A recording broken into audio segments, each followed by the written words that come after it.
जोहार सम्बलपुरी समाचार के आपन को स्वागत। जलवायु परिवर्तन लगी दरदाम बढ़ुचे। चाष समिया के बनिया खरा और अमल समिया के वर्षा हेबारनु फसल नुकसान होचे। बनिया झाऊ खरा, अनियमित मौसमी वर्षा, अदिनिया वर्षा, करामाड़, लगातार वर्षा और बनिया दिन धरिकी सुखा पाग रहबार लगी चाष बिगुड़ुचे और नुकसान होचे। सेंता लगातार वर्षा लगी उत्पादन होतबार सामान निया अनाथी असुविधा होचे। पनीपरिबा और दाल हेतिर लगी महंगा होचे बोली 2023-24 अर्थनैतिक सर्वे रिपोर्ट न उल्लेख रही। रिपोर्ट न कहा जाइए जे चाषी मानकर आय बढ़ावार लगी कृषि क्षेत्र थी निवेश जह नुए हेले अर्थनीति के आगे नेबार लगी इहादे भी कृषि क्षेत्र क्षमता रही। जुआन पीढ़ी लगी जाबतिया खाद्य मोटा हेबारटा और सोशल मीडिया लगी मानसिक स्वास्थ्य बिगुड़ी थिबार विषय के नेइकिरी ई रिपोर्ट थी सतर्क करा जाइछे। पाठपढ़ा चाप और भिन्न भिन्न कारण लगी युववर्गंकर भितरे बढ़ुथिबार मानसिक अवसाद देशर अर्थनीति लगी भल लक्षण नुहे बोली ई रिपोर्ट न कहा जाइछे। उत्तर प्रदेश सरकार तरफु काउडिया माने जीवार रास्ता तराथी थिबार होटेल मानके होटेल मालिक मानकर ना लेखवार लगी देथिबार निर्देश उपरे सुप्रीम कोर्ट अंतरीण आदेश जारी करिछन। होटेल न काଣା काଣା खाद्य बना होचे खाली तार तालिका देवार लगी अदालत निर्देश देइछन। उत्तर प्रदेश सरकार आदेश के चैलेंज करी स्वेच्छासेवी अनुष्ठान association of protection of civil rights तरफु सुप्रीम कोर्ट न आवेदन करा जाइथिला। जस्टिस ऋषिकेश राय और जस्टिस एसवीएन भट्टी को लेकर गठित खंडपीठ ई मामला के लेकर उत्तर प्रदेश, उत्तराखंड और मध्य प्रदेश सरकार के नोटिस जारी करिछन। इनो जने दिया जाय पारे जे गला हप्ता उत्तर प्रदेश रो मुजफ्फरनगर पुलिस तरफु काउडिया माने जाउथिबार रास्ता तराती थिबार होटेल रो मालिक मानकर ना लेखवार लगी निर्देश दिया जायथिला। तारु सारा उत्तर प्रदेश नु योगी आदित्यनाथ ई आदेश के लागू करिथिले। इतार देखासुखा उत्तराखंड और मध्य प्रदेश न भी ई आदेश लागू होइथिला। ई पदक्षेप के विरोधी दल सहित एनडीए रो सहयोगी दल आरएलडी और जेडीयू तरफु विरोध करा जायछे। केंद्र अर्थमंत्री निर्मला सीतारमण आज संसद न पूर्णांग बजेट उपस्थापन करबे। नरेंद्र मोदी सरकार 3 नंबर पालिर इटा पहला पूर्णांग बजेट आए। संसद भवन थी आज दिन 11 बजे अर्थमंत्री निर्मला सीतारमण लगातार 7 नंबर थर लगी केंद्र बजेट उपस्थापन करबे। बौद्ध विधायक सरोज कुमार प्रधान सरकारी दल रो मुख्य सचेतक भावे नियुक्त होइछन। सेंता रेमुणा विधायक गोविंद चंद्र दास को उपमुख्य सचेतक भावे नियुक्ति दिया जाइछे।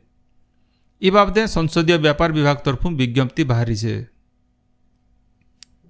वरिष्ठ आईनजीवी पीताम्बर आचार्य गलाकाल एडवोकेट जनरल भावे दायित्व नैछन। दायित्व नेबार उतरु श्री आचार्य लोकसेवा भवन नु मुख्यमंत्री मोहन चरण माझी को भेटिछन। ई समियाथी आईन मंत्री पृथ्वीराज हरिचंदन उपस्थित थिले। जुक्त 2 थी पहला खेपर पहला दिने गलाकाल पाखापाखी 49,000 छात्र छात्री ना लेखैछन। पहला मेधा तालिका थी मोट 4,26,472 जन को बचा जाइछे। ई छात्र छात्री माने आवा 27 तारीख भितरे ना लेखाबे। पहला खेप ना लेखा सरबार उतरु आवा मासर 5 तारीख दिन 2 नंबर मेधा तालिका बाहरबा। ई खेपे ठान पाइथिबार छात्र छात्री माने 7 नु 10 तारीख भितरे ना लेखाबे बोली जना पड़िछे। राज्यर सबु स्कूल न गलाकाल ठानु शिक्षा सप्ताह पालन करा जाउछे। फी दिन खास करी स्वतंत्र दिवस पालन करबार प्रस्ताव रहिछे। से अनुसारे गलाकाल शिक्षण सामग्री टीएमएल दिवस पालित हो जाइए। स्थानीय प्रसंग और ईटा के क्लास न केंता व्यवहार करा जाई पारबा से बाबदे शिक्षक मन को प्रोत्साहित करा जाइए। शिक्षण सामग्री दिवस अवसर छात्र छात्री शिक्षक माने पोस्टर तैयार करथिले। एबा 28 तारीख तक ई दिवस पालन करा जिबा। भितरकनिका जातीय उद्यान आवा मास 1 तारीख नु पर्यटक मानकर लगी खुलवा। पर्यटक माने बोट लाइब्रेरी न भिन्न भिन्न जीवजंतु परिवेश संगे अलगा बही माने पढ़वार सुजोग पाइबे।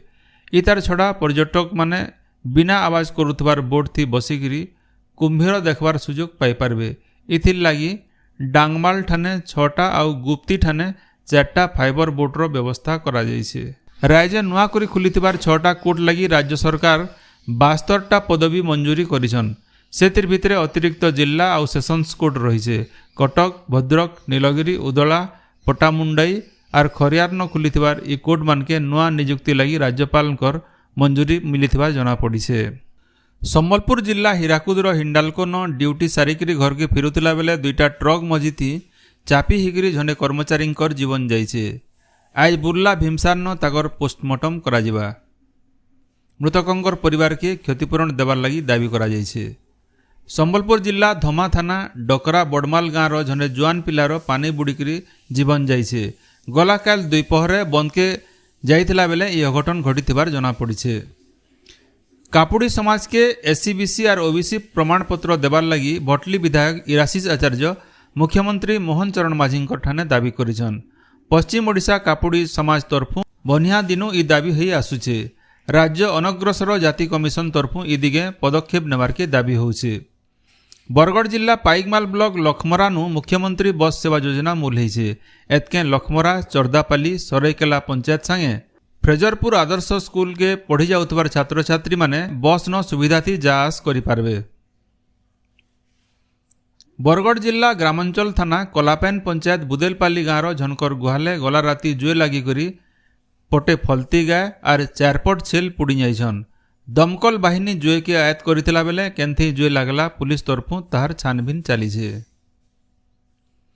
ସମ୍ବଲପୁର ଜିଲ୍ଲା ଜୁଜୁମୁରା ବ୍ଲକ ପଡ଼ିଆବାହାଲ ବଜାରନ ମାର ଲାଗି ଗସ୍ଟେ କାର୍ଯ୍ୟକ୍ରମ ହୋଇଯାଇଛେ।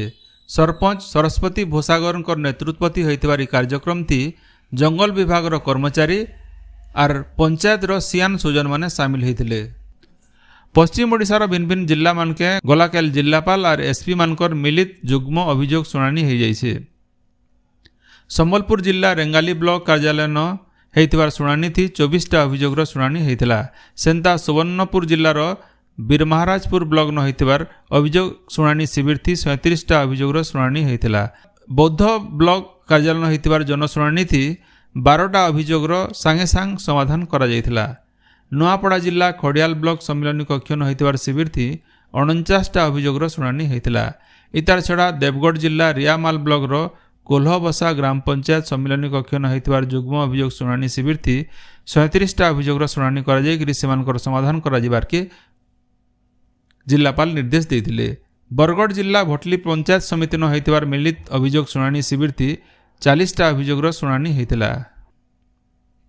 ଲଘୁଚାପ ଆଉ ପଛେ ହୋଇଥିବାର ଅବପାତର ପ୍ରଭାବଥି ରାଜ୍ୟରେ ବର୍ଷା ଲାଗି ରହିଛେ। ଆଇବା 4 ଦିନ ତକ ରାଜ୍ୟରେ ବର୍ଷା ହେବା। 2 ଦିନ ଧରିକିରି କେତେଟା ଜିଲ୍ଲା ଥି ବର୍ଷା ହେବାରକେ ଥିବାରନୁ এই ଜିଲ୍ଲାମାନଙ୍କୁ ସତର୍କ ରହିବାର ଲାଗି ପରାମର୍ଶ ଦିଆଯାଇଛେ। ଆପଣମାନେ ସବୁଦିନ ଶୁଣୁଛନ୍ ଆମର ଭାଷାତି ରେଡ଼ିଓ ଖବର ସମ୍ବଲପୁରୀ ସମାଚାର। ସମ୍ବଲପୁରୀ ସମାଚାର ବାବଦେ ଆପଣଙ୍କର ମତାମତ ଦେବାର ସହିତ এই କାମକେ ଆଗକେ ଜାରି ରଖବାର ଲାଗି ତହକ আর সহযোগ দেবারকে অনুরোধ। আমার ইউটিউব চ্যানেলকে লাইক শেয়ার আর সবসক্রাইব করুন। আউ ফেসবুক পেজকে ফলো করুন। জোহার।